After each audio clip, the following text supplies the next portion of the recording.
Assalamualaikum warahmatullahi wabarakatuh. Innal hamdalillah nahmaduhu wa nasta'inuhu wa nastaghfiruh wa na'udzubillahi min syururi anfusina wa min sayyiati a'malina may yahdihillahu fala mudhillalah wa may yudlil fala hadiyalah. Asyhadu an la ilaha illallah wahdahu la syarikalah wa asyhadu anna Muhammadan abduhu wa rasuluhu.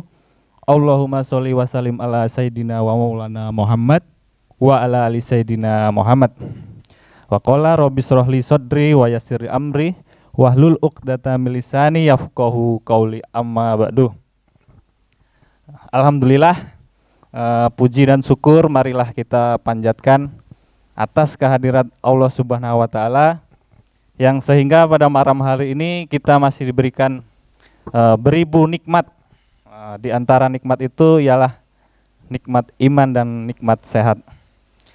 Karena dengan iman itu dapat mengantarkan teman-teman ke majelis yang insya Allah mulia ini, yang biasanya anak-anak muda itu berat lah ya datang ke acara kajian, tapi malam hari ini teman-teman orang-orang yang dipilih Allah untuk datang ke majelis yang mulia ini, mudah-mudahan langkah kakinya menuju kajian kita yang kita sebut generasi Islam ini mendapatkan pahala kebaikan di sisi Allah Subhanahu wa taala. Amin amin ya rabbal alamin. Tak lupa sholawat beriring salam, marilah kita limpah curahkan kepada junjungan kita Nabi Agung Nabi Muhammad sallallahu alaihi wasallam. Beliau adalah sebaik-baiknya tauladan dan sebaik-baiknya contoh. Semoga kita semua mendapatkan syafaat kelak di yaumul akhir. Amin Allahumma amin. Amin amin. Baik, langsung saja karena ini udah sedikit malam, belum malam-malam amat. Mari kita buka dengan doa Ummul Kitab, Al-Fatihah. A'udzubillahi minasyaitonirrajim. Bismillahirrahmanirrahim. Alhamdulillahirabbil alamin. Arrahmanirrahim maliki yaumiddin. Iyyaka na'budu wa iyyaka nasta'in. Ihdinas siratal mustaqim. Shiratal ladzina an'amta 'alaihim ghairil maghdubi 'alaihim waladdallin. Amin. Alhamdulillah, ini kita kedatangan ustadz kita yang dari jauh. Beliau adalah guru kami semua. Saya perkenalkan diri saya sebelum melanjut ke sesi. Panggil saja saya Nopri, dan saya nggak sendiri di sini, saya bersama Bro. Ya, saya Rizky. Perkenalkan. Oke, selamat datang sekali lagi buat teman-teman semuanya. Mungkin teman-teman yang di sini benar-benar memperjuangkan waktunya. Mungkin teman-teman sekalian memiliki waktu yang sangat luang hingga teman-teman bisa datang ke acara game bulanan ini. Terima kasih saya ucapkan sekali lagi. Oke, tadi sudah disepil sama Bung Nopri ya. Jadi kita ini kedatangan guru undak khusus dari Bandar Jaya, Ustadz Agus. Semoga materi yang akan dibawakan oleh beliau ini akan menjadi manfaat buat kita, modal buat kita, buat kedepannya nanti. Amin amin rabbal alamin. Oke, sebelumnya saya mau ucapin dulu terima kasih kepada teman-teman yang datang ke acara game pada malam hari ini. Karena kita semua anak muda ini adalah generasi yang dirindukan Rasul ya. Kuntu khairu ummah. Nah, mudah-mudahan kita adalah salah satu di antara umat terbaik itu. Amin amin amin. Amin Allahumma. Itu yang kita harapkan ya Mas Nopri ya. Oke, untuk Mungkin langsung aja ya. langsung aja karena ini udah malam.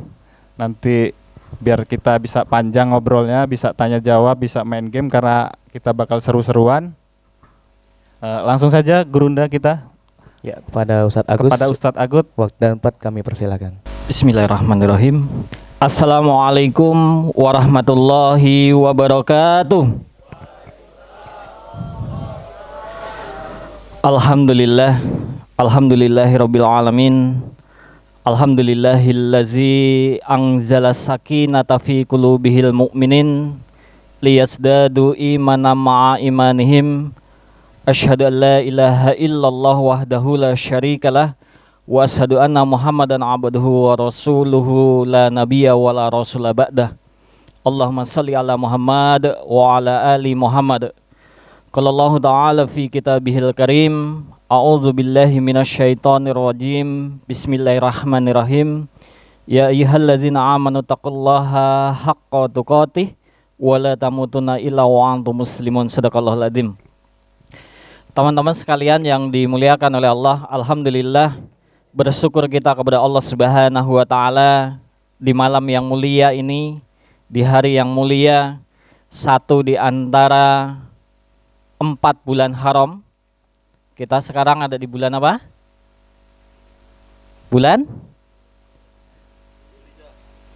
Juli. Benar ya, bulan Juli ya? Ya, alhamdulillah. Kita berada di bulan Juli, bertepatan dengan bulan Zulhijjah. Kita sudah ada di penghujung tahun. Insya Allah beberapa hari lagi kita akan ketemu dengan tahun baru. Kalau kita berbicara dengan tahun baru, berbicara tentang tahun baru, yang diingat apa? Apa Mas kalau ingat tahun baru? Usia bertambah apa berkurang? Berkurang apa bertambah? Bertambah tua. Bertambah tua. Ya.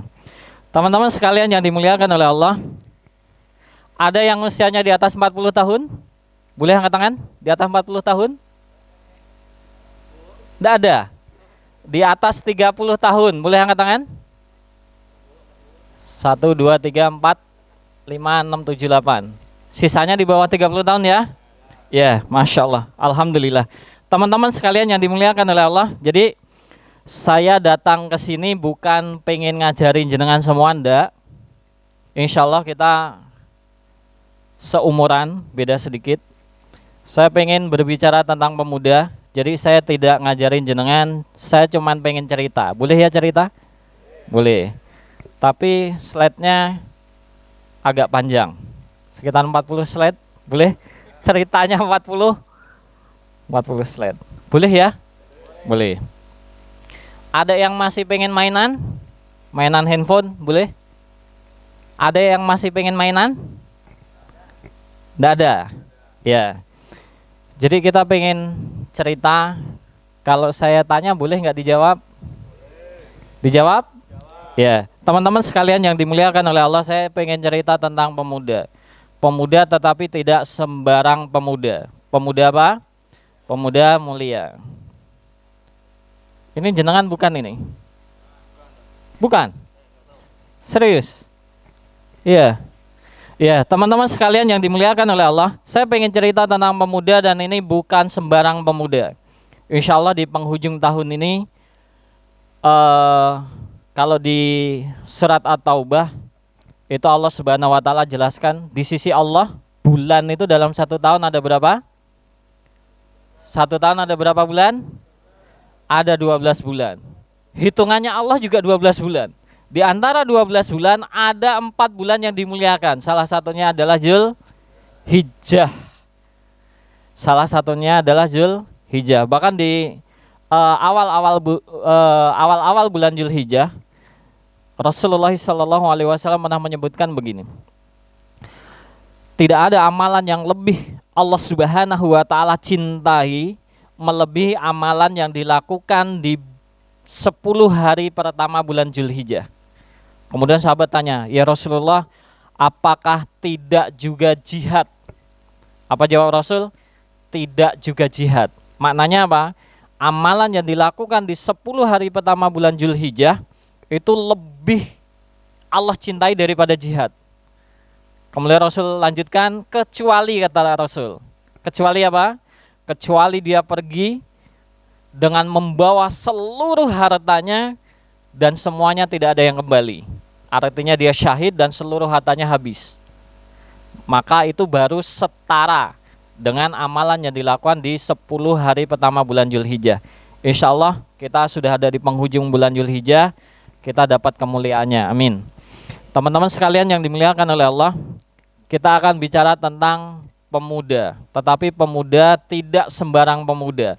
Kenapa saya berbicara tentang pemuda, nanti akan saya jelaskan sedikit. Pemuda-pemuda di zamannya Rasulullah SAW yang namanya tercatat sebagai kalau dalam sejarah itu tercatat tinta emas sejarah. Kenapa begitu? Karena pemuda ini istimewa. Apa istimewanya pemuda? Teman-teman sekalian yang dimuliakan oleh Allah. Saya boleh nanya ya? Tadi kalau ditanya dijawab. Oke. Yang paling karunia dari Allah Subhanahu wa taala yang paling penting, yang paling istimewa yang diberikan kepada kita itu kira-kira apa? Karunia yang Allah Subhanahu wa taala berikan, boleh itu bentuknya barang, boleh bentuknya itu manusia, atau bentuknya keyakinan atau iman boleh. Yang paling berharga dari hidup kita itu apa? Ada yang mau jawab? Boleh angkat tangan. Yang sekiranya itu misalkan orang tua gitu ya, berharga enggak? Berharga. Tetapi kalau kita kemudian harus kehilangan orang tua, tetapi kita masih punya yang lebih berharga lagi, itu ya enggak apa-apa kehilangan orang tua. Misalkan begitu. Kira-kira yang paling berharga dari hidup kita itu apa? Ada yang mau jawab? Enggak ada. Ada yang mau jawab boleh? Yang paling berharga dari hidup kita apa? Waktu. Teman-teman sekalian yang dimuliakan oleh Allah, kalau jenengan hari ini harus Allah Subhanahu wa taala cabut nyawanya, berarti nggak punya waktu lagi ya. Tetapi ada jaminan surga. Kira-kira mau atau enggak? Mau atau enggak? Berarti ada yang lebih berharga daripada waktu? Kira-kira apa? Islam. Iman ya. Kalau kita kehilangan orang tua tetapi jaminan surga mau? Kalau kehilangan iman tapi masih punya semuanya mau? Enggak. Kenapa enggak mau? Karena jaminan neraka kalau enggak punya iman. Teman-teman sekalian yang dimuliakan oleh Allah, saya ingin sampaikan kepada teman-teman sekalian bahwa hidup kita di dunia ini sebentar. Hidup kita di dunia ini sebentar. Seberapa lama? Sudah berapa lama menjomblo? Ada yang belum nikah, Mas? Ada? Banyak? Banyak, serius? Iya, betah amat jomblo ya? Ya Allah. Iya, 24 tahun betah jomblo 24 tahun. Iya. Saya baru tadi sore berangkat dari rumah itu pas azan maghrib, kemudian sholat di musola langsung berangkat. Sudah kangen sama istri. Kok jenengan 24 tahun itu masih betah jomblo? Masya Allah. Teman-teman sekalian yang dimuliakan oleh Allah, sungguh kehidupan kita itu sebentar. Seandainya kemudian kita harus sengsara, seandainya kita harus menderita, seandainya kita harus menjomblo di dunia ini sampai Allah memanggil kita, sungguh itu ada ujungnya. Ada ujungnya. Kira-kira hidup di dunia ini mau berapa lama? Ada yang pengen 100 tahun? Enggak. Kenapa enggak mau? Bukannya kalau doa itu pengen panjang umur? Mau 100 tahun? 100 tahun lagi mau? Enggak. Kenapa? 100 tahun itu udah enggak enak. Duduk sudah enggak enak, tiduran enggak enak, jalan udah enggak bisa. Enggak enak. Jadi kita itu hidup itu berapa lama toh? Sebentar. Setelah itu kita akan menghadapi sebuah penghakiman yang itu tidak ada ujungnya. Kita akan menghidupi sebuah kehidupan yang tidak ada ujungnya. Jadi kalau jenengan itu hari ini harus mengorbankan masa muda, sungguh yang jenengan korbankan itu tidak akan lama. Tidak akan lama. Jadi kita akan menghadapi satu kehidupan yang itu kehidupan sangat lama. Maka jangan sampai kemudian kehidupan yang sebentar ini kemudian jenengan korbankan yang nanti kesengsaraan yang tidak ada ujungnya. Kalau Quran surat Al-Ma'arij ayat keempat, itu para mufassir menafsirkan berapa lama sih waktu akhirat? Berapa lama waktu akhirat? Menurut Al-Ma'arij ayat keempat, satu harinya akhirat itu sama dengan 50.000 tahun. Pagi ketemu pagi di akhirat itu lamanya 50.000 tahun dunia. Maka malam hari ini kita akan ngobrol, kita akan cerita tentang pemuda yang mulia, pemuda yang mengorbankan masa mudanya untuk kehidupan yang abadi. Jenengan apa bukan? Jenengan apa bukan? Siap jadi pemuda mulia? Ya. Teman-teman sekalian yang dimuliakan oleh Allah, kalau dengar ceramahnya Ustadz Budi Ashari, ada yang tahu Ustadz Budi Ashari? Beliau bilang pemuda itu mestinya gagah, pemuda itu anti galau. Saya tadi lihat kaos ngaji anti galau ya. Apa ya tulisannya ya? Ada anti galaunya. Ya, ngaji asik anti galau. Mestinya pemuda itu ya anti galau. Tetapi hari ini saya ingin cerita tentang problematika umat. Jadi Ustadz Budi Ashari menceritakan begini. Kalau pemuda kok bahasnya itu cuman perkara-perkara remeh. Perkara remeh itu apa? Perkara remeh itu perkara pribadi yang tidak unjung usai. Ngomongin tentang jodoh nggak selesai-selesai. Ngomongin tentang apalagi pekerjaan nggak selesai-selesai. Ngomongin tentang apalagi kalau masalah pemuda itu apa? Hobi. Ada yang hobinya main game atau main slot? Ya, ada yang hobinya main slot. Ya, saya punya teman sekolah sudah 21 tahun tidak ketemu. Jadi nggak ketemu itu lama. 21 tahun nggak ketemu. Kok tiba-tiba dapat WA? Isinya apa? Isinya pinjam duit. Biar silaturahmi tidak terputus, pinjam dulu. Ya. WA, sekalinya WA pinjam duit. Besoknya janjian mau datang ke rumah. Datang ke rumah, sampai rumah tempat tinggal kami itu tidak punya apa-apa. Sudah tidak punya HP. Loh, tadi dari rumah itu masih WA-an. Sampai ke tempat saya itu sudah nggak bawa HP. Cuman bawa baju ganti satu sama baju yang ada di badan. Kemudian cerita, berangkat dari rumah itu saya masih bawa duit 10 juta. Nyampe ke tempat saya itu sudah habis. Habis buat apa? Main slot. Masya Allah. Jadi orang yang main slot itu otaknya sudah nggak waras. Kenapa? Ya, sudah positif kalah tapi berharap menang. Sudah pasti kalah berharap menang. Kita akan bicara tentang pemuda mulia. Makanya pemuda mulia itu pemuda yang pikirannya itu bukan perkara remeh.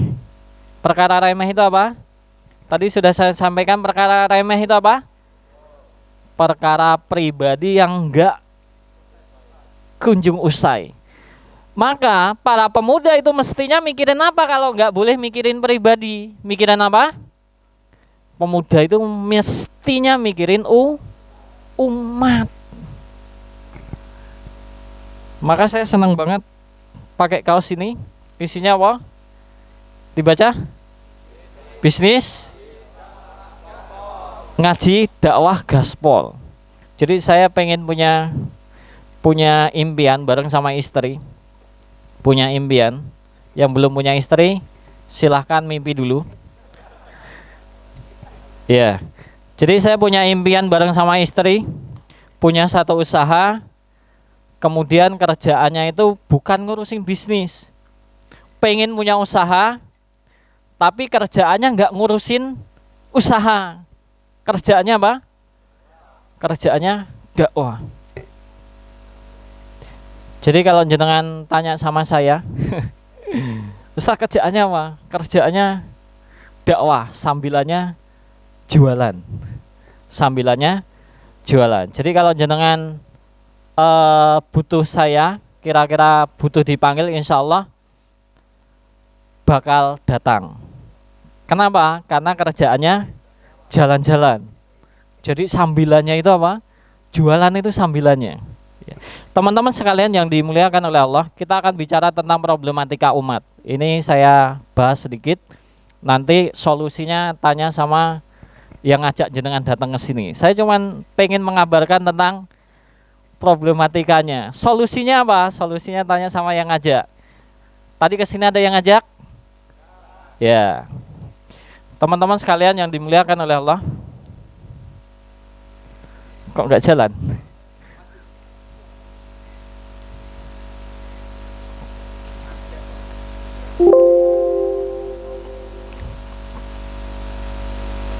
Ya. Enggak. Saya pengen kenalan. Teman-teman sekalian yang dimuliakan oleh Allah, saya bawa anak saya yang pertama namanya Al-Kahfi. Usianya sekarang sudah berapa, Nak? 24 tahun beberapa hari lagi. Ya. Sekarang tanggal 1, berarti 5 hari lagi genap 14 tahun ya, Nak? Ya. Alhamdulillah, saya tinggal di Poncawati, pekerjaannya jalan-jalan, ngurusi umat, sampingannya bisnis. Jadi bisnisnya sampingan. Kalau jenengan pernah belajar tentang sejarah bagaimana pendahulu kita Wali Songo. Kalau kita belajar sejarah, Wali Songo itu kerjaannya apa? Dagang. Sambilannya dakwah. Kenapa? Kebetulan yang datang ke Indonesia itu agamanya Islam. Makanya kita sekarang Islam, padahal enggak. Mereka datang ke Indonesia itu bukan dagang. Mereka datang ke Indonesia ngapain? Dakwah. Tapi kan tiap hari butuh makan. Makannya dari mana? Dagang. Jadi mereka datang itu bukan dagang. Datang ke Indonesia ngapain? Dakwah. Jadi pembodohan jika kemudian dikatakan mereka datang ke Indonesia itu jualan. Enggak. Mereka datang ke Indonesia itu dakwah. Untuk menghidupi keluarga sehari-hari jualan. Nah itu juga yang pengen kemudian kita bagi kepada teman-teman. Pekerjaan saya insya Allah jalan-jalan, sambilannya bisnis. Udah ya. Kita akan belajar tentang problematika umat. Insya Allah saya hanya akan membeberkan faktanya saja. Nanti silahkan solusinya tanya dengan yang ngajak ke sini. Ke sini ada yang ngajak kan? Oke, teman-teman sekalian yang dimuliakan oleh Allah, ada apa dengan dunia kita hari ini? Begitu banyak permasalahan. Tadi saya datang ke sini, alhamdulillah ada yang nyopirin, beliau orang yang luar biasa. Kalau jenengan pernah ke Rumah Sakit Harapan Bunda, beliau banyak megang data di sana. Tadi cerita sepanjang jalan, kalau data di negara kita hari ini sedang tidak baik-baik saja. Makanya beberapa hari terakhir beliau sibuk sekali. Teman-teman sekalian yang dimuliakan oleh Allah, begitu banyak permasalahan kita hari ini, sebenarnya ada apa? Apa itu terjadi begitu saja atau dunia ini sudah tua? Atau ada apa? Kita akan bahas sedikit faktanya. Pertama, ketika hari ini kita bisa menikmati sekolah, hari ini kita bisa menikmati makanan, datang ke sini suruh bayar enggak ya tadi ya? Enggak. Yang bayarin siapa? Yang bayarin siapa? Masya Allah, banyak pengusahanya, alhamdulillah. Ketika kita hari ini bisa menikmati sekolah, hari ini kita bisa menikmati hidup yang enak, makan enak, bisa minum enak. Kita lihat ada sebagian dari saudara-saudara kita yang bahkan untuk sekedar belajar saja mereka tidak punya fasilitas. Ketika hari ini kita bisa makan enak dan gratis, ada yang sekedar untuk mengganjal perut saja, tidak ada yang dimakan. Kalau kita perhatikan beberapa waktu yang lalu mati lampu berapa hari? 2 hari. Sudah kebingungan? HP mati? Air mati? Nggak mandi 2 hari? Nggak mandi 2 hari? Ya. Kita mati lampu 2 hari kita sudah bingung. Saudara-saudara kita ada yang 8 bulan tidak dapat pasokan listrik, tidak dapat pasokan air, tidak ada yang dimakan, bahkan sampai harus makan daun-daun kering. Ketika anak kita atau ada yang punya istri obesitas, ya, alhamdulillah. Tetapi di satu sisi banyak saudara kita yang mati kalau harus diet. Kenapa? Tidak ada yang dimakan. Anak kita bisa kemudian nyaman dalam gendongan kita, tetapi ada yang sekedar minta digendong, nggak ada yang gendong. Pernah lihat yang beginian? Ya. Yeah.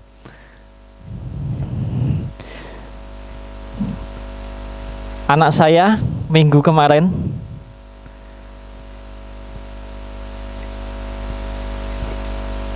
pulang dari pondok, kebetulan di pondok libur 1 minggu. Liburnya cuma 1 minggu. Iya, kebetulan budenya ini lagi panen coklat. Coklat sekarang lagi mahal ya. Iya, coklat lagi mahal. Biasanya harga 40-an ribu, kemarin dapat harga 120-an ribu 1 kilonya. Dan panennya lumayan banyak. Minta hadiah, hadiahnya apa? Nggak tanggung-tanggung. Minta hadiahnya drone. Harganya berapa? Ya Allah. Gara-gara apa? Gara-gara bulan kemarin sudah beli drone sendiri, dapat dari angpau lebaran, baru dipakai sekali hilang. Ini minta beli lagi, sudah minta beli lagi, bulan kemarin sudah ngilangin, ini minta beli lagi gitu ya. Tetapi ada saudara-saudara kita yang bahkan sekedar mainan tidak punya pilihan. Ada yang dibelikan sepatu merek Israel, minta Israel yang lain, gitu ya. Padahal ada saudara-saudara kita sekedar alas kaki saja tidak punya. Bisa tidur di kasur yang empuk, ya. Ada yang tidurnya nggak pakai kasur, boleh beli kasur sama saya. Nah, nomor kontaknya ada di bawah. Ada yang kemudian saudara-saudara kita tempat yang lain terlelap, bahkan kemudian berharap tidak bangun. Kenapa? Saking menderitanya. Teman-teman sekalian yang dimuliakan oleh Allah, kita akan bahas tentang fakta keadaan umat kita hari ini. Ini fakta enggak? Fakta. Tentang kebodohan, dikasih pilihan pendidikan gratis enggak mau. Maunya apa? Makan siang gratis. Serius. Ada yang kemarin milih makan siang gratis? Ya, tunggu 2029, pilihan yang baru.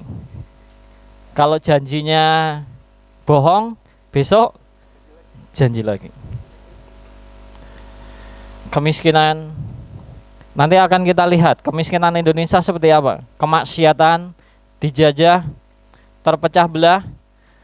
Kita sama Palestina itu kan satu saudara ya. Seandainya seluruh umat muslim itu ada berapa jumlahnya? 2 miliar. Kita 2 miliar ini datang ke Palestina, gak usah ngapa-ngapain, kita kencing aja semuanya. Insya Allah Israel itu sudah banjir air kencing kita. Nggak perlu perang, kita kencing saja bareng-bareng, insya Allah sudah tenggelam. Kenapa hari ini yang jumlahnya sedikit itu bisa mengalahkan yang jumlahnya banyak? Salah satunya karena terpecah belah. Ukhuwah Islamiyah kita rendah. Ada saudara kita yang kemudian pernah lihat video Rohingya? Pernah lihat? Iya, ke Indonesia nyari suaka. Padahal pulau-pulau kita itu ada berapa banyak? 17.000 pulau. Indonesia itu punya 17.000 pulau. Yang dihuni hari ini tidak lebih dari 200 pulau. Sisanya masih ada berapa?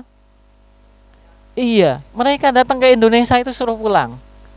Gara-gara apa? Pada sesama muslim, Padahal Rasulullah Shallallahu Alaihi Wasallam menyebutkan apa? Sesama muslim seperti satu tubuh. Tidak bisa menjalankan syariat Islam. Kafah. Kita boleh sholat? Boleh sholat? Boleh. Boleh puasa? Boleh. Boleh naik haji? Boleh naik haji? Boleh. Kalau punya duit. Berapa duitnya? Ya, 70, antri 24 tahun. Teman-teman sekalian yang dimuliakan oleh Allah, kita bahas satu-satu tentang kemiskinan. Jumlah penduduk Indonesia ada berapa? Ya, 270 atau 280-an. Yang miskin berapa? Ya, saya tanya teman-teman sekalian yang dimuliakan oleh Allah, seandainya jenengan punya penghasilan 1 bulannya 1 juta, kira-kira cukup untuk hidup 1 bulan? Enggak. Ada yang penghasilannya di bawah 1 juta? Ada? Ada? Ada. Di sini. Yang ada boleh angkat tangan? Ya. Teman-teman sekalian yang dimuliakan oleh Allah, kita lihat. Yang dikatakan rakyat miskin, ini data diambil tahun 2008. Yang dikatakan rakyat miskin, data BPS, itu kita lihat. Kalau penghasilan di atas 350.000 sebulan, 350.610 rupiah per bulan, maka tidak dikatakan miskin. Berapa penghasilannya? 250.610. Di atas itu tidak dikatakan miskin. Cukup buat hidup sebulan? Ya. Kalau penghasilan 280.488.000 dikatakan hampir miskin. Di bawah itu hampir miskin. Maka yang dikatakan rakyat miskin itu penghasilannya berapa? Ini data BPS ini. 233.740 rupiah baru dikatakan rakyat miskin. Teman-teman sekalian yang dimuliakan oleh Allah, ketika punya penghasilan 233.000 sebulan, cukup buat hidup sebulan? Ada fakta yang miris sekali. Di Indonesia, dari 280 juta penduduk, yang penghasilannya di bawah 233.000 ada berapa banyak? 30,02 juta orang. Berapa juta orang? 30 juta orang penghasilannya di bawah 233.000. Bisa buat hidup? Bisa buat hidup? Enggak. Serius. Terus 30 juta orang ini kita musnahkan aja.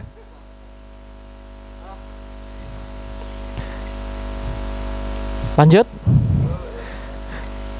Selanjutnya tentang pengangguran. 8,2 juta orang pengangguran seluruh Indonesia. Kira-kira kalau nganggur itu butuh makan enggak? Butuh makan enggak? Apa kalau nganggur itu terus enggak lapar? Tetap lapar. Kalau lapar makannya dari mana kira-kira? Kan nganggur. Makannya dari mana? Makannya dari mana? Ya, makanya Rasulullah Shallallahu Alaihi Wasallam menyebutkan apa? Kefakiran itu dekat dengan kekafiran. Kenapa? Kriminalitas itu senantiasa berbanding lurus dengan kefakiran, kelaparan, kekurangan gizi, harga-harga mahal. Mahal enggak? Tapi kata Menteri Perdagangan beberapa waktu yang lalu, harga ayam, daging ayam 38.000 ketika sidak ke salah satu pasar. Apa kata Menteri Perdagangannya? Ini terlalu murah. Terlalu murah.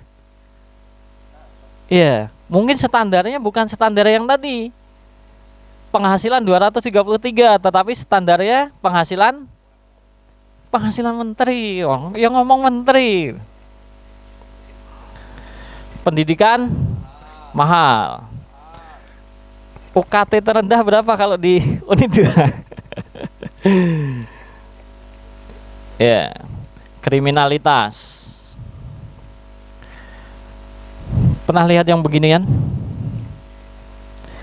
Pernah lihat yang beginian?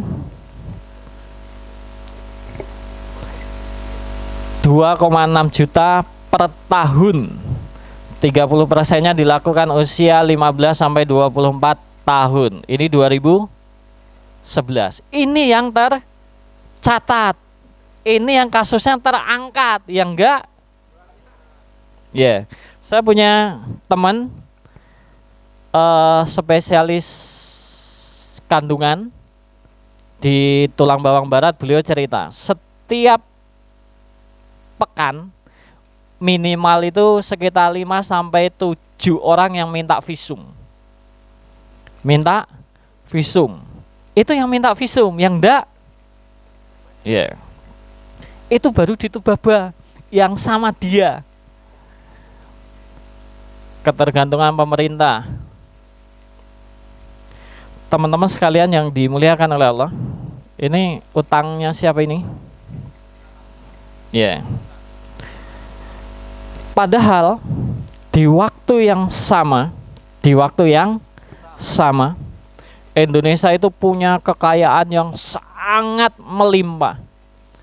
Kekayaan yang sangat melimpah. Salah satunya ini. Tadi mampir ke pom bensin, enggak ada pertalite. Kemarin sudah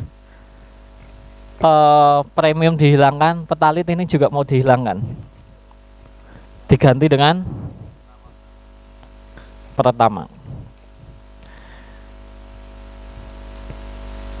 Ini salah satu hutan-hutan kita. Kalau kita mau datang ke Palembang lewat tol, kanan kiri itu kebun sawit ya. Iya. Banyak ya. Teman-teman sekalian yang dimuliakan oleh Allah, kira-kira ada enggak sih beginian ini di dalam Al-Qur'an ya? Kira-kira di dalam Al-Qur'an ada atau enggak? Ada atau enggak? Ada. Ada atau enggak? Di mana adanya? Ada atau enggak? Ada atau enggak, Mas? Ada atau enggak? Ada. Yang jawab ada, yang ngajak jenengan ke sini. Nanti nyampe rumah tanya. Hasil laut ini salah satu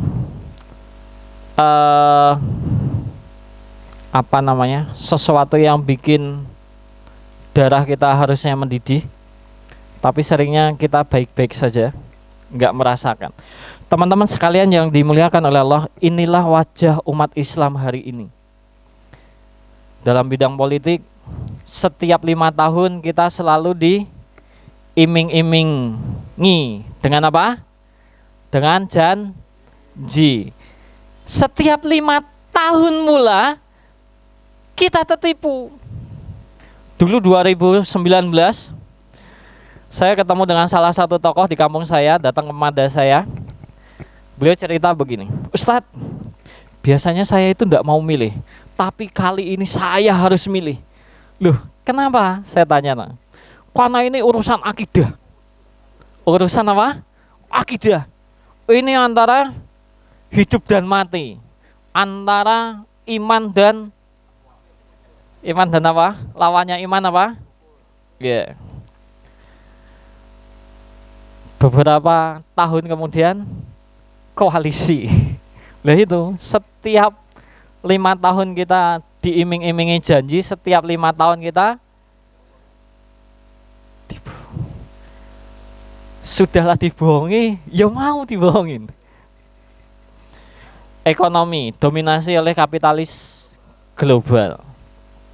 Teman-teman sekalian yang dimuliakan oleh Allah, salah satu menteri kita cerita, menteri ini yang ngomong, kalau Indonesia itu dikelola sendiri, per kepala itu kebagian 20 juta per bulan. Faktanya 30 juta rakyat Indonesia penghasilannya di bawah 233 ribu. Bidang sosial, hancurnya sendi-sendi rumah tangga. Kenapa? Karena nyari kerjaan itu mudah cewek daripada laki-laki. Benar enggak? Kenapa? Upahnya lebih murah. Laki-laki itu rewel. Rewel enggak? Minta upahnya gede, kerjaannya rewel. Rewel enggak? Rewel enggak? Ngerasa rewel atau enggak? Ya. Akhirnya apa?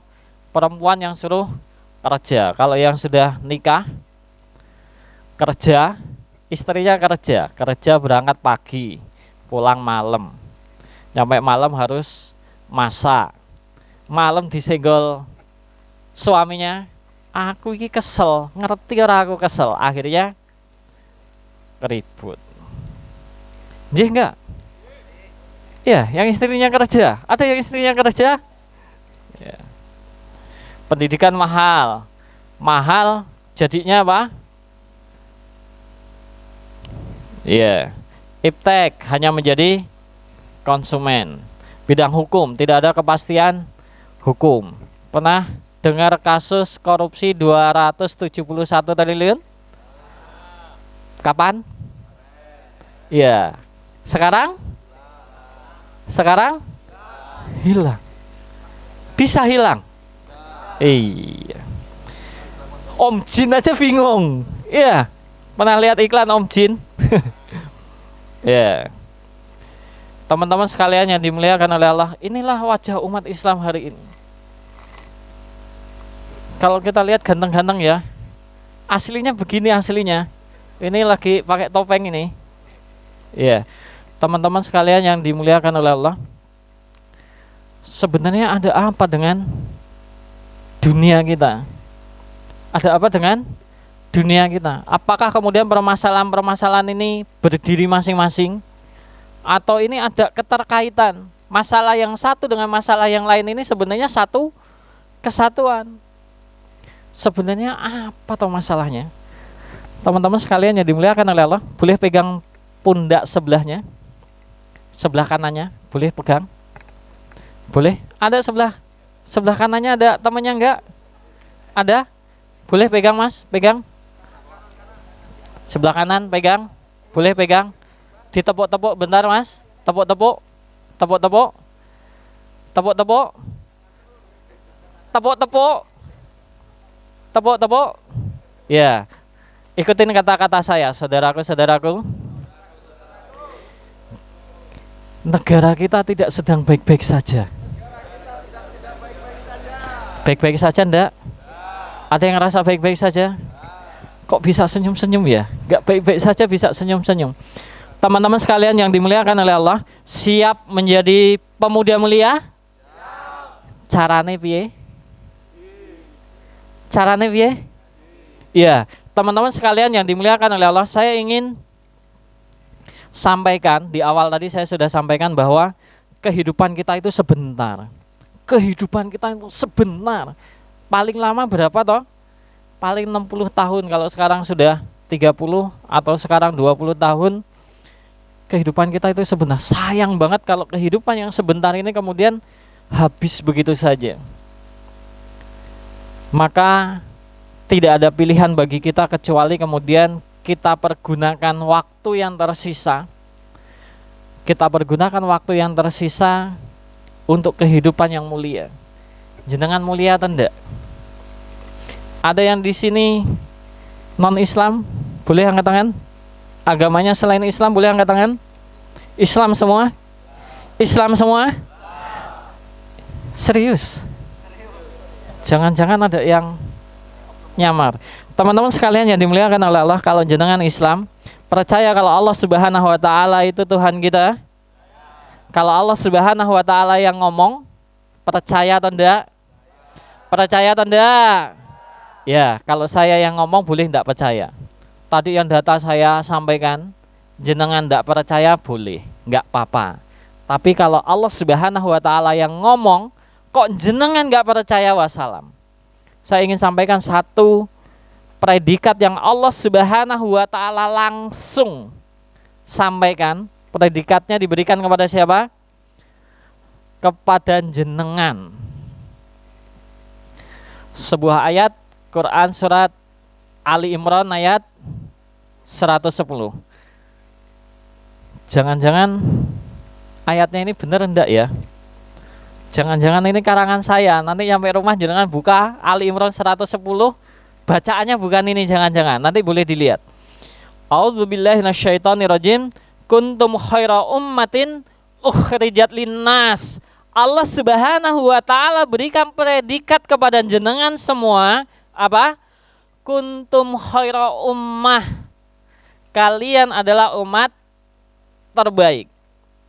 Allah di sini gunakan kata kuntum. Kuntum itu artinya apa? Kuntum itu artinya apa?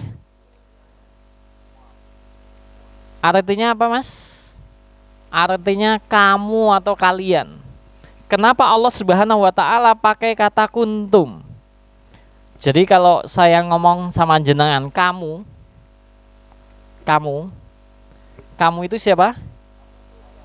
Kamu itu siapa? Yang diajak ngomong ya. Kalau saya ngomong kalian semua, kira-kira yang ada di depan termasuk enggak? Yang di depan termasuk atau enggak? Yang lagi jalan itu termasuk enggak? Enggak. Jadi kalau dalam bahasa Arab itu kalau kamu itu anta, kalau satu orang.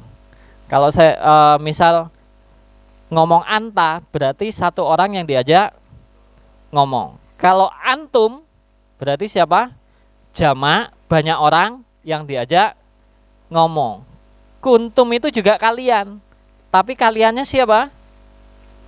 Kaliannya itu adalah seluruh umat Islam, mulai dari ayat ini turun sampai nanti akhir zaman.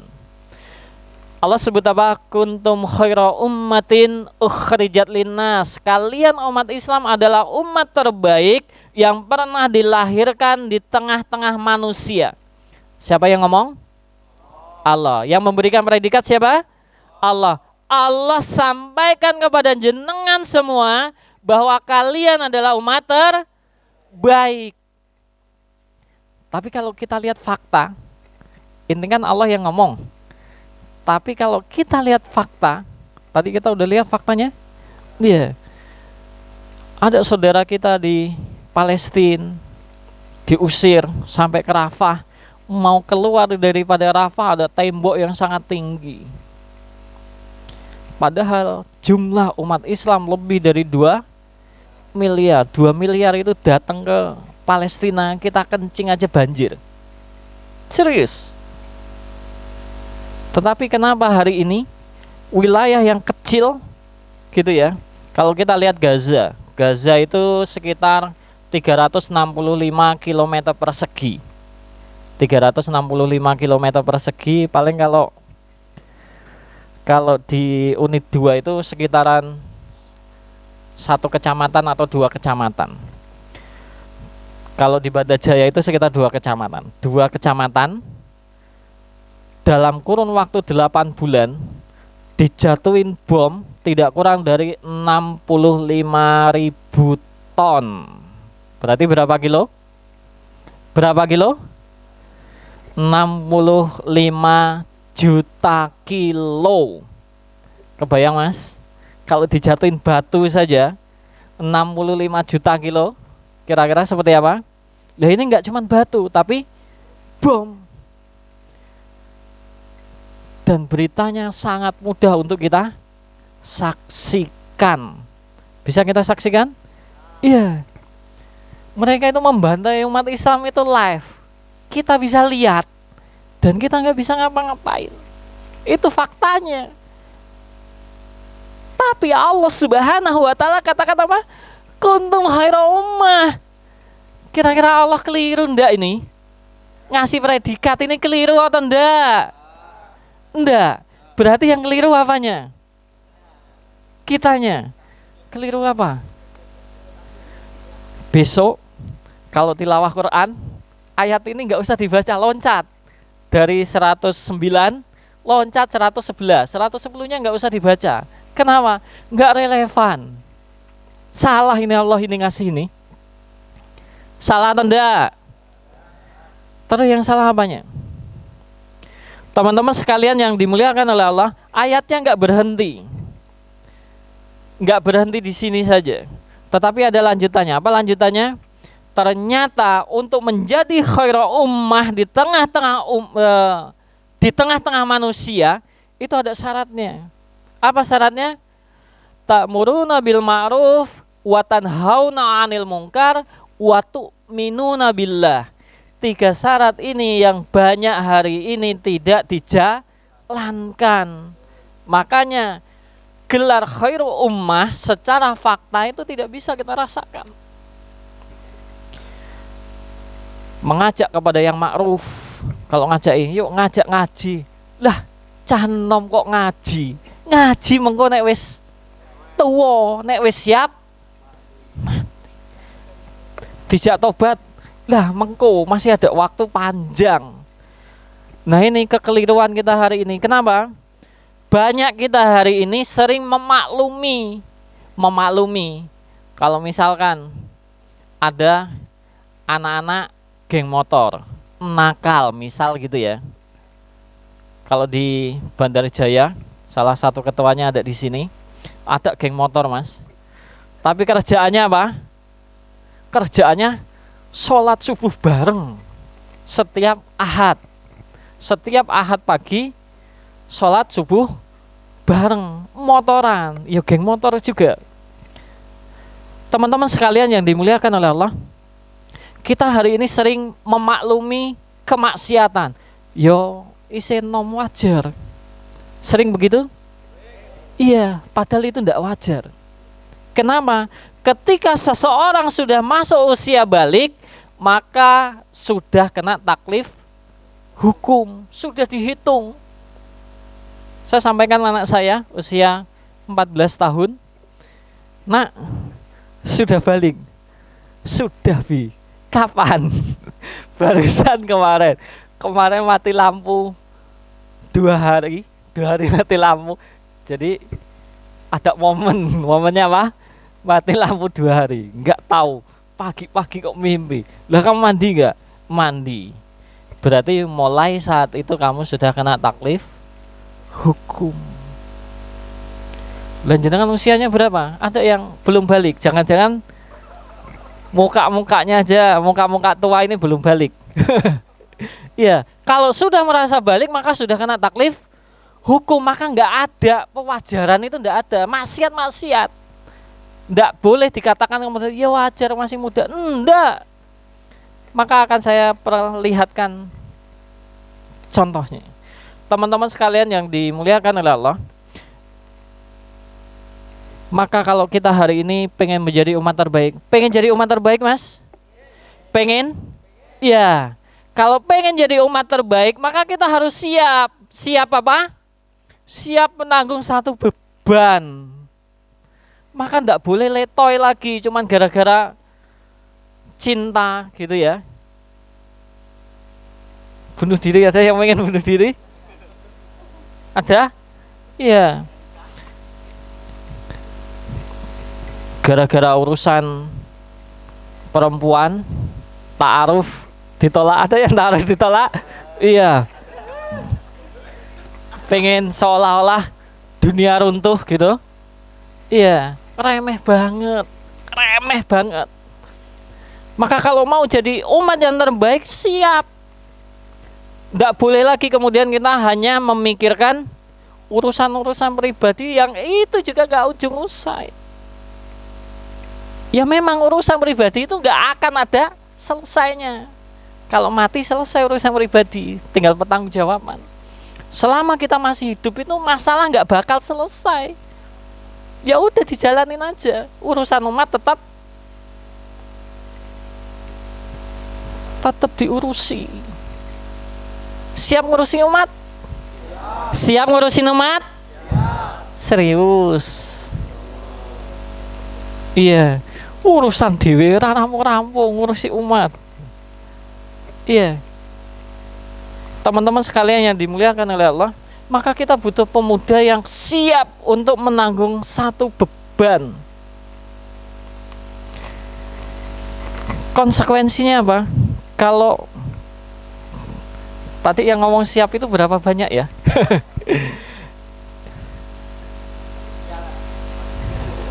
Yang siap panitia, berarti panitia siap ngurusi yang diajakin datang ke sini yang baru.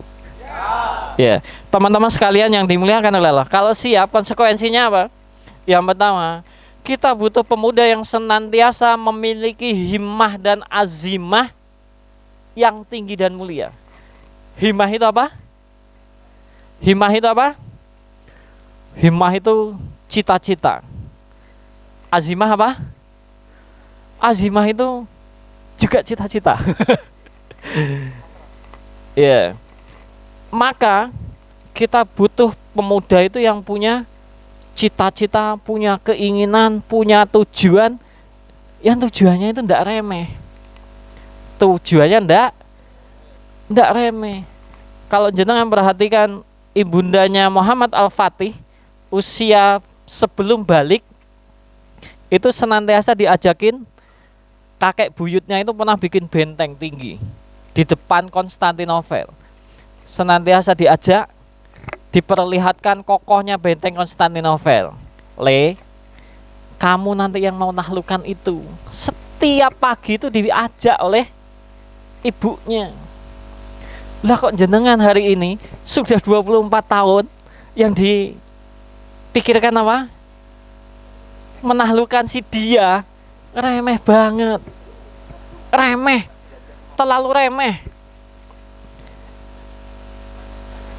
Jadi kalau kita mau menjadi umat terbaik, apa yang disampaikan Rasulullah SAW, akan ada 2 kota yang akan ditaklukkan. Saya pengen cerita sedikit.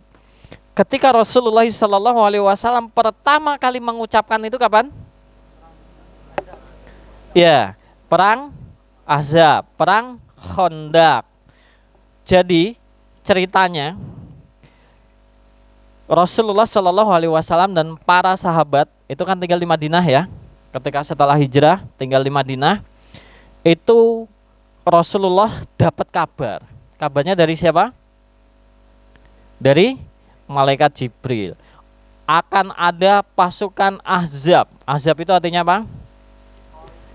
Koalisi, golongan. Jadi orang-orang kafir di Mekah itu berkoalisi dengan tetangga-tetangganya seluruh jazirah Arab, tidak kurang dari 10.000 pasukan bersenjatakan lengkap, siap mengepung Madinah. Maka ketika Rasulullah SAW dapat kabar, apa kata Rasul? Kita kumpul. Ketika kumpul, sekarang hitung seluruh laki-laki yang ada di Madinah. Jumlahnya ada berapa? Ketemulah angka 3.000. 3.000 laki-lakinya. 3.000 itu apakah semuanya beriman? Enggak. 3.000 itu ada yang beriman, ada yang munafik, ada yang kafir. Yang kafir apa? Yang kafir ada dari Yahudi, ada dari Nasrani. Semuanya total ada 3.000. Kemudian Rasulullah SAW ngumpulin para sahabat, kita punya 3.000 orang. Siap tempur enggak 3.000 ini? Enggak. Kenapa? Ada yang munafik, ada yang kafir. Jumlahnya berapa? 3.000. Musuhnya ada berapa? 10.000. 10.000 senjata lengkap sudah jalan. Jalan menuju Madinah. Kira-kira punya usulan apa? Kemudian Salman Al-Fariji angkat tangan. Kita kalau di Persia, karena Salman Al-Fariji itu dari Persia ya. Kita biasanya kalau dari Persia, kalau kondisi seperti ini kita bangun paret. Paretnya berapa dalamnya? 3 meter. Kenapa kok 3 meter? Karena kalau orang jatuh atau kuda jatuh nggak bisa naik. Lebarnya berapa? 5 meter. Kenapa kok 5 meter? Kuda loncat itu nggak bisa nyebrang. Maka disepakati bangun paret, dalamnya 3 meter, lebarnya 5 meter, panjangnya berapa? Madinah itu dikelilingi oleh bukit. Kelilingi oleh bukit yang nggak bisa dilewati, cuman ada satu muka. Panjangnya sekitar 9 km. 9 km, dalamnya 3 meter, lebarnya 5 meter. Kira-kira butuh waktu berapa lama untuk gali? Butuh waktu berapa lama untuk gali? Berapa lama mas? Ada yang tukang gali? Teman-teman sekalian yang dimuliakan oleh Allah, ketika itu musim paceklik. Musim paceklik. Bahkan dalam salah satu sirah itu disebutkan 1 butir kurma itu buat cemilan 3 orang. Cemilan 3 orang. Berapa butir kurma? 1 butir kurma. Saya sendirian 1 piring. Itu 1 butir kurma untuk berapa orang? 3 orang. Kebayang mas? Bagaimana capeknya, bagaimana lelahnya dalam kondisi kelelahan, istirahat. Apa kata Rasul? Rasul mengatakan begini, ada 2 kota yang akan kita taklukkan. Apa itu? Pertama Konstantinopel, yang kedua adalah kota Roma. Apa kata orang-orang Yahudi dan Nasrani? Apa kata Yahudi dan Nasrani? Ini gara-gara kepanasan, 3 orang makan 1 butir kurma, jadinya begini nih, gila. Jadinya gila. Kenapa mengatakan Rasul gila? Teman-teman sekalian yang dimuliakan oleh Allah, kita itu tidak aman, kata orang Yahudi. Kita tidak aman. Di depan kita itu ada 10.000 pasukan. Kita cuman punya 3.000 orang. Yang ini nggak siap tempur. Lah kok ngomong Konstantinopel? Padahal ada nggak sahabat yang pernah ke Konstantinopel? Digambarkan Konstantinopel itu adalah kota terbaik. Jalan-jalannya sudah marmer. Jalan-jalannya marmer mas. Tidak ada sahabat yang pernah pergi ke Konstantinopel. Cuman dengar ceritanya saja bahwa Konstantinopel adalah kota terbaik. Tapi apa jawaban sahabat? Nggak kalah gilanya. Apa kata sahabat? Sahabat nantang. Ya Rasul, kota mana dulu yang akan kita taklukkan? Apa kata orang Yahudi dan Nasrani? Iya, pantas aja anak buahnya gila, bosnya juga gila. Teman-teman sekalian yang dimuliakan oleh Allah, ada 1 kota lagi yang belum ditaklukkan apa?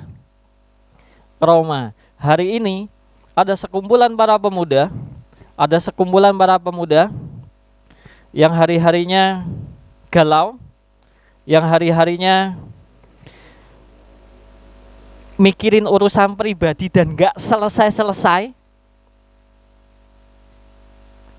Lagi berkumpul pada malam hari ini, punya sebuah cita-cita akan menaklukkan kota Roma. Gila atau enggak? Gila atau enggak? Gila atau enggak? Siap taklukkan kota Roma? Siap taklukkan kota Roma? Gila atau enggak? Iya, ngurusin pribadi itu enggak selesai-selesai. Tapi enggak apa-apa. Disebut gila enggak? Kenapa? Rasul kita juga disebut gila enggak apa-apa kok. Kalau kita sekarang disebut gila enggak Tidak apa-apa. Teman-teman sekalian yang dimuliakan oleh Allah, punya cita-cita ikut menaklukkan kota Roma? Iya. So kemarin main ke tempat ibu angkat, karena dulu pertama kali pindah ke Poncowati, tinggalnya di depan beliau. Anak saya ketika itu usia 6 bulan. Waktu saya pertama kali pindah, kemarin lebaran cerita, saya itu kangen sama Al Cafe. Loh kenapa Mbah? Pernah nginep di sini, masih kecil banget. Ceritanya apa? Ceritanya itu kota Roma gitu. Kota Roma itu opo to le? Iya, teman-teman sekalian yang dimuliakan oleh Allah, ketika hari ini kita punya cita-cita menaklukkan kota Roma, kemudian disebut oleh orang-orang itu kita sebagai orang yang gila, santai aja. Sudah ada pendahulu kita yang juga disebut gila. Terwujud atau enggak? Teman-teman sekalian yang dimuliakan oleh Allah, ketika itu terlisankan dari lisannya Rasulullah Sallallahu Alaihi Wasallam, bagi kita yang mengaku beriman kepada beliau, maka itu adalah sebuah kepastian. Kota Roma pasti akan takluk. Masalahnya jenengan atau enggak? Jenengan atau enggak? Katanya tadi siap, jenengan atau enggak? Ya, saya pengen cerita sedikit tentang pasukannya Muhammad Al-Fatih. Ketika Muhammad Al-Fatih selesai menaklukkan kota Konstantinopel, mau sholat Jumat. Kira-kira yang memimpin sholat Jumat siapa ya? Siapa yang memimpin sholat Jumat? Muhammad Al-Fatih mengumpulkan pasukannya. Kita kumpul di lapangan. Apa kata Muhammad Al-Fatih? Semuanya berdiri. Seluruh pasukannya berdiri. Apa kata Muhammad Al-Fatih? Siapa yang akan memimpin sholat Jumat kita hari ini? Gak ada yang jawab. Kemudian apa kata Muhammad Al-Fatih? Kalau gitu saya pengen tanya, siapa yang mulai dari balik sampai dengan hari ini pernah meninggalkan sholat wajib satu kali saja, silakan duduk. Ada yang duduk? Kalau saya minta jenengan semuanya berdiri dengan pertanyaan yang sama, ada yang masih berdiri? Iya, katanya mau menaklukkan kota Roma. Pendahulu kita yang menaklukkan Konstantinopel itu kualitasnya begitu. Tidak ada satu orang pun yang duduk. Kemudian apa kata Muhammad Al-Fatih? Siapa yang semenjak balik sampai dengan hari ini pernah meninggalkan sholat malam sekali saja, silahkan duduk. Setengah dari pasukan duduk, setengahnya masih berdiri. Itu artinya apa? Setengah dari pasukan tidak pernah meninggalkan sholat malam walaupun satu kali. Itu kualitas pasukannya Muhammad Al-Fatih. Maka kalau kita mau menaklukkan kota Roma, ya 11-12 mestinya. Tapi kalau jenengan atau kita semua hari ini belum bisa menjadi pasukannya Al-Fatih yang kedua nanti, siapkan generasi kita. Kalau Salahuddin Al-Ayyubi itu Tajuddin, bapaknya Salahuddin Al-Ayyubi, menyiapkan penakluk Al-Quds, pembebas Al-Quds itu semenjak 25 tahun sebelum anaknya dilahirkan. Mendidik anak 25 tahun sebelum dilahirkan. Caranya piye? Caranya gimana? Ya. Anak kita lahir itu dari apa sih?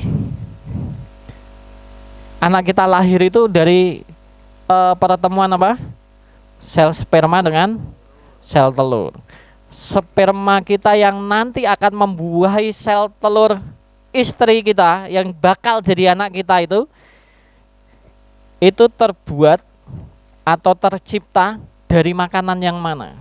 Kita tahu? Tahu atau enggak? dari makanan atau minuman yang mana yang akan jadi sel sperma yang nanti bakal membuahi sel telur istri kita? Kita tahu? Ya. Gimana caranya memastikan bahwa sperma yang nanti akan membuahi sel telur istri kita itu adalah sperma yang lahir, sperma yang tumbuh dari makanan yang halal, makanan yang thayyib, minuman yang halal, minuman yang thayyib. Memastikannya dari mana? Sebelum menikah itu seluruh makanan, seluruh minuman itu pastikan halal dan thayyib. Jadi kalau hari ini kita makan dan minuman sembarangan, kok dilalah itu yang jadi sel sperma yang suatu saat nanti akan membuahi sel telur istri kita. Kebayang atau enggak anaknya jadi apa? Siap mulai hari ini kita berbenah? Siap berbenah dari malam hari ini? Kita juga butuh pemuda yang berani menembus batas dimensi manusiawi. Dimensi manusiawi itu kayak apa? Ketika Muhammad Al-Fatih lewat barat itu temboknya Konstantinopel itu dengan meriam yang sangat besar, yang dari istananya Muhammad Al-Fatih itu dengan sangat gagah dan optimis bakal bisa menjebol benteng Konstantinopel. Ternyata gagal total. Lewat selatan, lewat laut ternyata juga gagal total. Banyak sekali kemudian pasukan yang mati. Stres enggak? Stres. Suara-suara sumbang sudah mulai bermunculan. Pulang. Iya, gara-gara kamu ini pasukan kita banyak yang mati. Kita di rumah udah enak-enak, ngurusin keluarga enak toh? Iya. Hafiz Quran, sudahlah kita baca Quran aja, ngapain ke Konstantinopel? Banyak sholat aja, ngapain ngurusin umat? Yang penting keluarga kita sudah baik, ngapain ngurusin orang lain? Tapi apa kata Muhammad Al-Fatih? Enggak, kita akan menyelesaikan apa yang sudah kita mulai. Akhirnya apa? 72 kapal lewat Bukit Galata. Masuk akal enggak? Terbayang atau enggak? Iya. Pantas kita aja enggak kebayang, apalagi musuh juga enggak kebayang. Kalau kita hari ini bocah-bocah cuman hobinya apa? Iya, kerjaannya enggak genah, serabutan. Kok ngomongin kota Roma? Kok enggak? Teman-teman sekalian yang dimuliakan oleh Allah, mulailah malam hari ini kita berbenah, mulai malam hari ini kita tumbuhkan, azamkan untuk kita memiliki himmah dan azimah sebagai khairul ummah, bahwa umat terbaik itu adalah kita semua. Maka kita butuh pemuda yang bisa menembus batas dimensi manusiawi, senantiasa semangat, pemberani, tidak mudah putus asa, hidup senantiasa terikat dengan syariat Allah. Sungguh tidak ada kebaikan, tidak ada jalan keselamatan kalau kita bertentangan dengan syariat Allah Subhanahu wa taala. Tidak ada kebaikan. Kalaupun hari ini kita merasa enak, hari ini kita merasa baik, hari ini kita merasa apa yang kita minta itu kita dapatkan, ketika itu bertentangan dengan syariat Allah, apa yang disampaikan oleh Sayyidina Umar bin Khattab, apa kata Sayyidina Umar? Kita adalah umat yang Allah Subhanahu wa taala muliakan kita dengan Islam.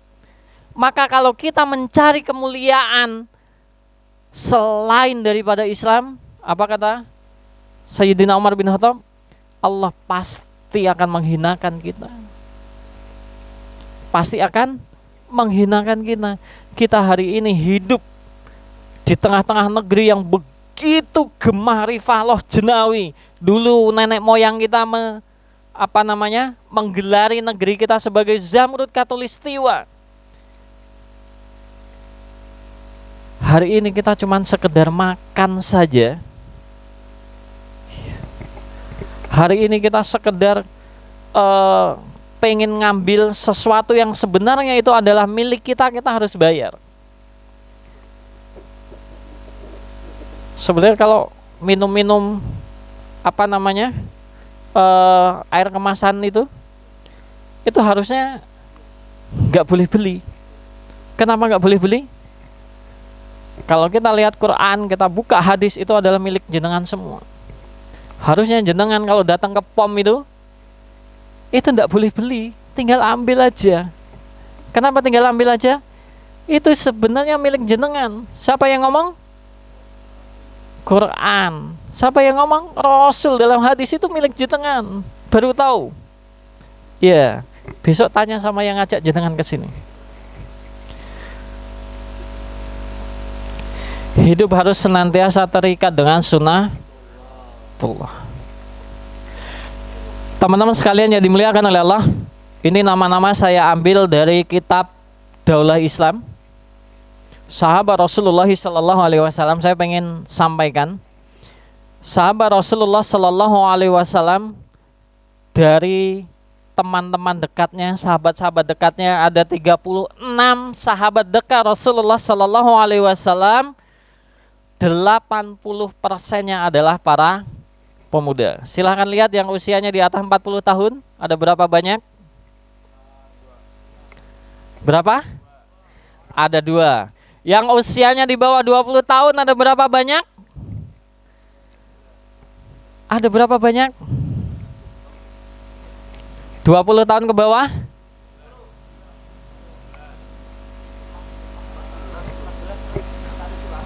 Ya, yang usianya di bawah 10 tahun? Ada yang usianya di sini di bawah 20 tahun ada? Di bawah 20 tahun? Satu aja. Iya. 20 tahun sisanya, Mas. Dihitung mulai hari ini ya. Ya, teman-teman sekalian yang dimuliakan oleh Allah, ketika hari ini kemudian jenengan mengatakan, "Loh, aku kan niceh bocah." Enggak. Ali bin Abi Thalib usia 8 tahun. Arqam menghibahkan rumahnya untuk menjadi tempat pembinaan pertama kali para sahabat. Usia berapa? 13 tahun. Mus'ab bin Umair itu diutus ke Madinah sendirian setelah baiat Aqobah pertama. Diutus ke Madinah sendirian, usia berapa? 24 tahun. Jadi kalau jenengan dikirim kemana sendirian, usianya di atas 24 tahun, wajar ada pendahulunya. Jangan ngomong masih muda, ada pendahulunya. Jadi kalau hari ini jenengan usia, berapa usianya? 20 tahun, ngomong masih muda, keliru. Jenengan udah ketuaan, 20 tahun baru mau ngaji itu ketuaan. Harusnya 8 tahun. 20 tahun itu harusnya sudah seperti siapa? Seperti Utsman bin Affan, seperti Tolhah. Iya. Apa rahasianya mereka begitu luar biasa? Saya cerita sedikit ketika Ja'far tadi usianya berapa ya? Ya. Ketika Ja'far diutus oleh Rasulullah Sallallahu Alaihi Wasallam untuk ketemu dengan panglima tertinggi Persia. Rasul ketika itu ada di mana? Madinah. Madinah itu kalau diukur, silakan nanti kalau jenengan punya kesempatan ke Madinah, silakan diukur lebih besar mana dengan unit 2. Ya. Satu kota kecil gitu ya. Kemudian diutus kepada panglima tertinggi di Persia. Ketemu panglima tertingginya Persia. Yang Persia itu pernah jaya lebih dari 500 tahun. Ada negara besar gitu ya. Panglimanya diutus oleh didatengin oleh Ja'far. Ketika kemudian Ja'far sampai di depan gerbang Persia, tidak mau turun dari kudanya. Saya tidak akan turun dari kuda sebelum telapak kaki kuda saya itu sampai ke singgasana raja. Rajanya keheranan, kok ada orang yang seperti ini? Kok ada orang yang seperti ini? Akhirnya disuruh masuk. Disuruh masuknya karena apa? Karena rajanya penasaran. Ini gara-gara penasaran aja. Akhirnya disuruh masuk. Suruh turun dari kudanya, enggak. Saya tidak akan turun sampai telapak kaki kudaku sampai depan singgasana raja. Akhirnya boleh masuk sampai depan beneran. Setelah itu turun, rajanya penasaran. Sebenarnya kamu ini siapa? Apa kata Ja'far? Ini hebatnya Ja'far dengan jenengan semua. Kalau jenengan disuruh besok nge-MC ya acara game bulan depan, jangan saya, yang lain aja. Ada yang begitu? Ya. Besok jenengan yang pegang soundnya, alat-alatnya, jangan saya, yang lain aja. Tapi apa yang disampaikan Ja'far ketika ditanya, kamu itu siapa? Apa jawab Ja'far? Saya adalah utusan dari utusannya pemilik langit dan bumi. Keren enggak? Ketemu raja besar yang enggak pernah, bahkan kerajaannya aja baru pertamanya datang sendirian, enggak mau turun dari kuda sampai depan singgasana. Keren enggak? Ada yang pengen dikirim ke Israel? Kira-kira rahasianya apa? Mau tahu rahasianya? Kita buka. Ya. Wah, ini rahasianya. Rahasianya ini. Rahasianya apa? Halqah. Ja'far itu halqah. Ja'far itu duduk di depan Rasul, halqah bareng Rasul setiap pekan. Siap pulang dari sini nanti bikin jadwal halaqah tiap pekan? 2 bulan? Kok 2 bulan? 2 jam? 2 jam per pekan. Iya. Halaqah itu untuk apa toh? Kok harus halaqah itu? Halaqah buat apa? Halaqah itu buat apa? Ya. Halaqah itu buat belajar. Belajar untuk apa? Memahami apa yang dipelajari. Jangan belajar sambil tidur. Ada yang kita mulai dengan membaca umul kitab. Nah, baca umul kitab mulai garuk-garuk. Angop, tahu angop? Mulai angop. Ya. Nanti segernya kalau kita tutup dengan doa kifaratul majelis, langsung bangun. Belajar memahami apa yang dipelajari. Untuk apa belajar? Untuk terbentuknya pola pikir Islam. Jadi pola pikirnya itu Islam. Pola pikir Islam itu apa? Kuntum khaira ummah. Mereka menjadi umat terbaik itu kenapa? Pola pikirnya Islam. Mereka bisa menaklukkan Konstantinopel itu kenapa? Pola pikirnya Islam. Kenapa Ali bin Abi Thalib yang baru 8 tahun gitu ya, kemudian halqah bersama Rasulullah Shallallahu Alaihi Wasallam 13 tahun, berani menggantikan tempat tidurnya Rasul yang itu menjadi sasaran orang-orang kafir. Artinya apa? Siap untuk dibunuh. Pola pikirnya Islam. Tapi pola pikir Islam toh itu juga tidak cukup. Tahu kalau sholat itu wajib? Tahu? Tahu lo pacaran itu haram? Masih pacaran? Iya. Kenapa? Karena cuma ada di kepala toh. Tahu kalau haram. Ya, tapi kan maka tidak cukup halaqah itu hanya membentuk pikiran Islam toh.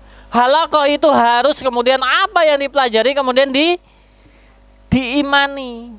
Kalau sudah diimani, konsisten untuk diterapkan. Inilah yang kemudian akan membentuk apa? Pola sikapnya juga Islam. Jadi pola pikirnya harus Islam, pola sikapnya harus Islam. Boleh nggak pola pikirnya nggak Islam, sikapnya aja yang Islam? Boleh ndak? Ndak boleh. Kenapa? Pasti tertolak. Iya, pasti tertolak.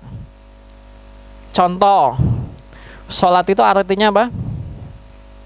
Sholat itu artinya apa? Sholat. Sholat itu secara bahasa artinya apa? Berdoa. Sholat itu artinya doa kan? Iya. Sudah sholat, sudah. Piye sholatnya? Sholat. Mbah Yaiku itu, saya pernah ngobrol sama teman. Beliau itu punya Mbah Yai. Mbah Yaiku itu tidak pernah sholat Jumat di sini, kata si teman. Lah sholat Jumatnya di mana? Saya tanya, sholat Jumatnya di mana? Kalau sholat Jumat itu langsung ke Mekah. Setiap Jumat. Iya.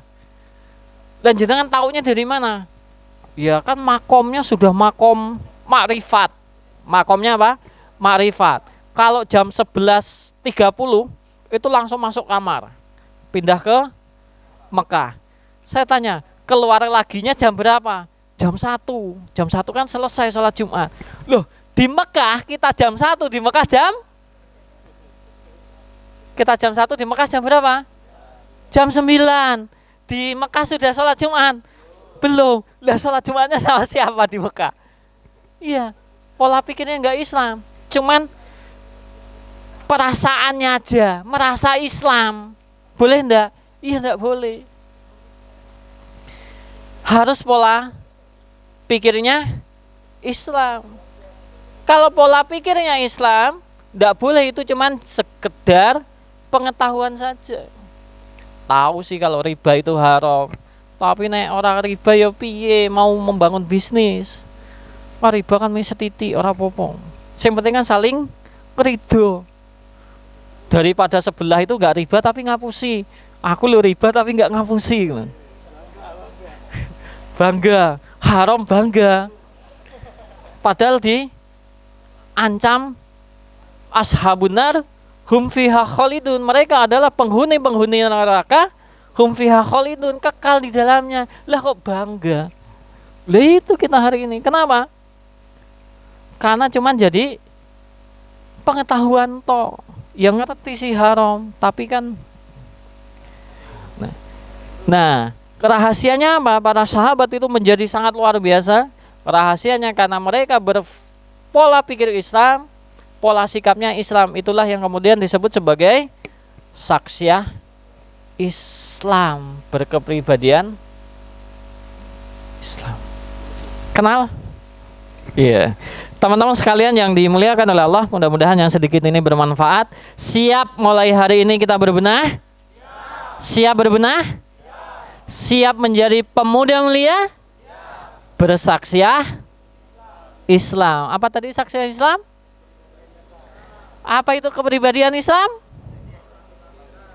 Pola pikirnya Islam, pola sikapnya Islam. Mudah-mudahan bermanfaat. Wabillahi taufik wal hidayah. Assalamualaikum warahmatullahi wabarakatuh.